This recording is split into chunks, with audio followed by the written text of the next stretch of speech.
What's up, everybody?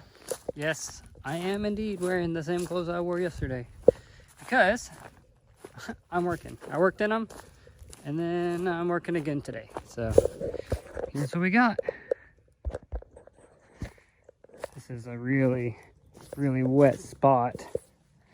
So I raked up a bunch of the shreddings and stuff like that I've been doing over here and just dumped it over the wet spot so I could not trek so much and be able to get in and out with some of the bigger logs that I was pulling out, big like fell logs in here. So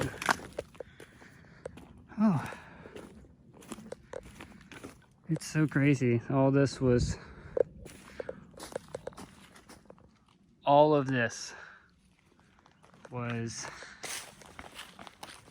like this. Even a bit worse in some spots. Say, like that. All that over there was like that. So, man, I'm excited. This is just awesome how open it is now. I don't know what I'm gonna do down here, but just having it open and reclaiming the land. Because all it was these briars and privet. And privet is extremely invasive, as you can tell, because it's everywhere now. And it chokes out all the native plants around here. So open this back up and really stir up whatever seed bed was down in here and see what happens. Probably throw the pigs in here around in this area too, and I don't know, let them do their thing. Help turn it up a little bit more. But man, I love it. I'm so happy. It's a lot of hard work, and I'm definitely putting that brush cutter to work. I just got it, as you've seen, and it's pretty beat up now. But I bought it specifically for this. So it was either spend $1,500 on that or spend $2,000 for a guy with a forestry cutter to come in for a day. And, you know, I don't know. It just seemed more reasonable that I can keep using it. I have all the tools. I can fix it if it breaks. I can weld it if it cracks. Replace everything. The pinholes, you know, if need be, you know, but. So I thought it was a good investment. And if you've watched any of the other videos, this is the creek that there's no water in. But it floods out pretty decently. I didn't build this dam. So yeah.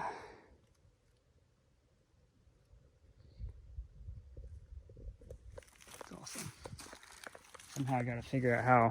I think down there it's not as deep as it is up here.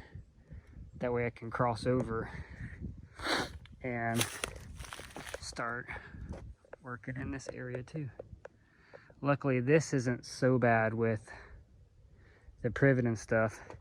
It's just got a lot of these small diameter sized trees, you know, and some of them are pretty dead. I mean, oh, that one's got some growth coming up on it. This one, yeah, it's coming, so it's not dead, but it's taking up the land and stuff like that. Don't know what I'm gonna do with it right now. I guess I want to keep it under control. That way, whatever I decide,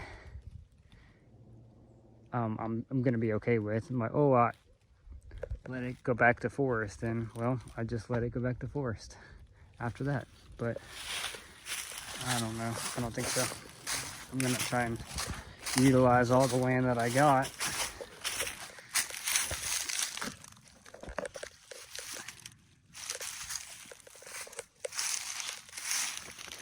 Lots of these huge rock formation looking things, rock piles.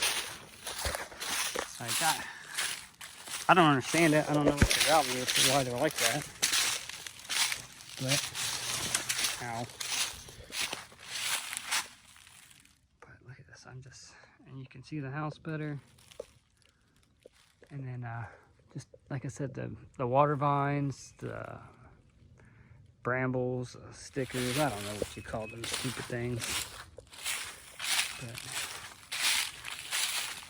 I can get back here with the bucket and start getting this dirt, moving it around, and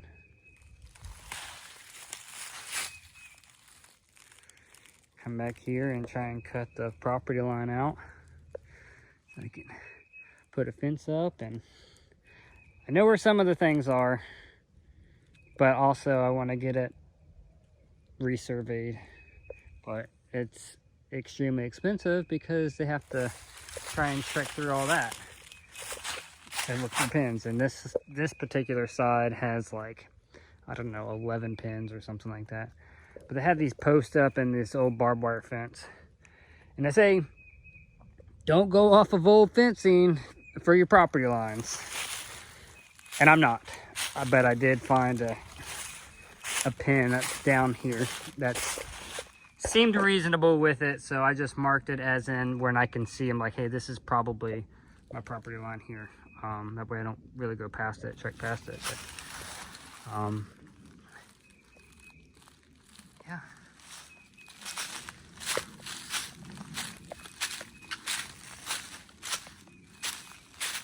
I have no clue what I'm gonna do back here on this side. It's really rocky, really hilly. So I just don't know, but I want it to be thinned out. I'll leave the big trees in here for now, but I want to thin it out. And when I'm ripping up out there, all that privet that's up there now, that's all that's there. Like, there was no other little trees or anything like that up there. It's just been all that privet.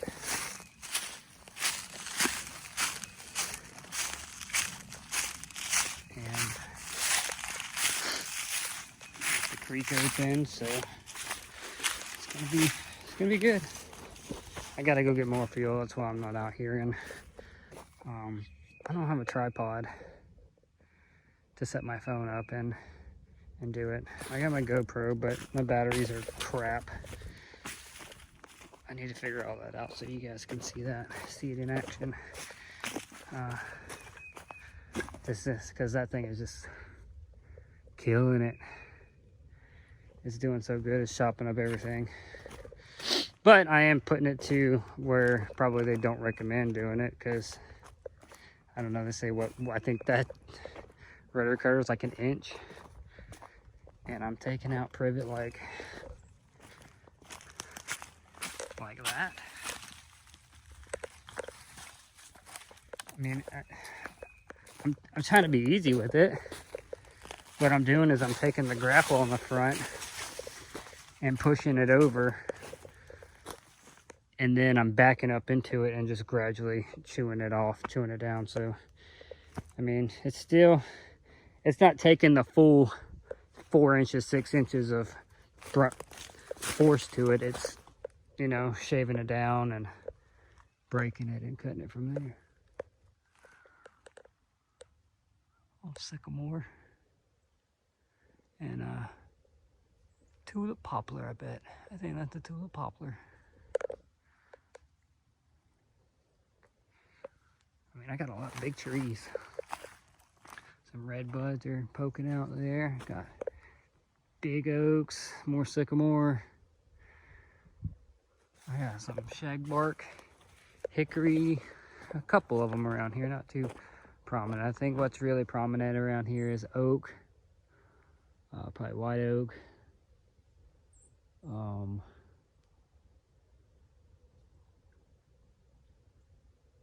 sycamore, and American sweet gums.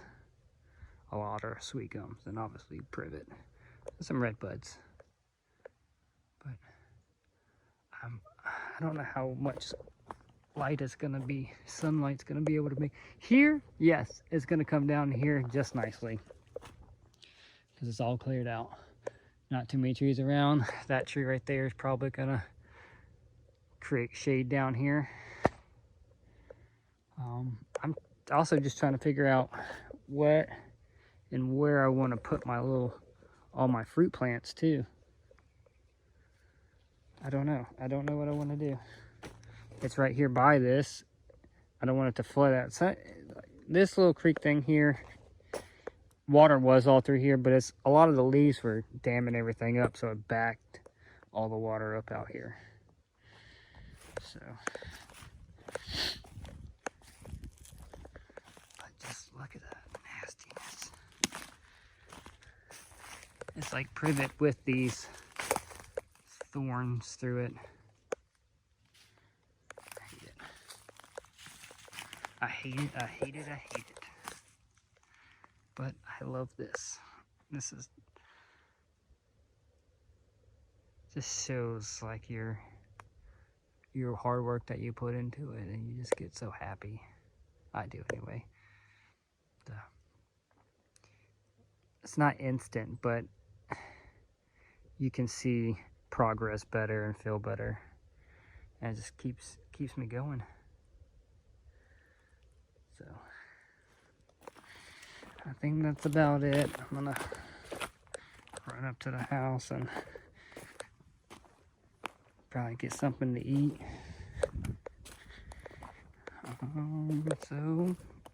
Yeah. I guess I will talk to everybody later. I know I ended that other solenoid thing on the tractor pretty fast.